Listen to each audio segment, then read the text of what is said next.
Christie. I just want to touch upon Time's Up and Me Too movements. Obviously, we're seeing a lot of women speak up about their experiences. Have you ever had to deal with sexual harassment in your modeling career? And also, more importantly, in some ways, how have you talked with your daughters about handling it?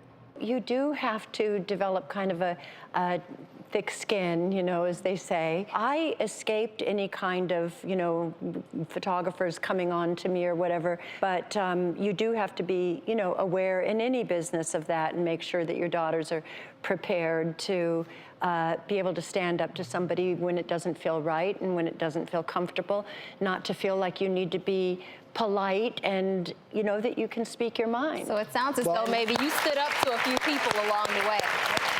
Yeah, that's what it sounds like. I love your mentality, and you're obviously very open and I'll say unaffected by everything you've been through, which is really cool. And what's funny is I would think to call you a timeless beauty, and I would think you should write a book called that, but she actually did. But I just have to say, I didn't name it that. My publishers did. I was like, that sounds like I'm bragging.